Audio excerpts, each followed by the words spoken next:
How to update YouTube on Android. Hello everyone, welcome to this channel. I'm here to help you out today. So without any delay, let's get started. Now first of all, make sure you have stable Wi-Fi connection on your device, and after checking on the connection, you can simply launch the Play Store application on your device. Now you have to make sure that you are logged into your account on Play Store as well. So simply tap on the search icon at the bottom of the screen and then tap on the search bar.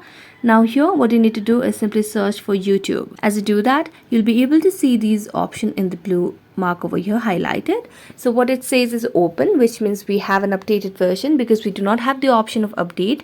So it shows that we have the latest version of updated YouTube application. Next, how you can check is simply tap on update over here, and as you do that, you can see the option of want to update your apps. So tap on see updates and then tap on see or updates available, and here you'll be able to see all the apps that has updates available, and you'll be able to update it by simply tapping on the update option. So that's it. Thank you so much for watching this video. See you next time.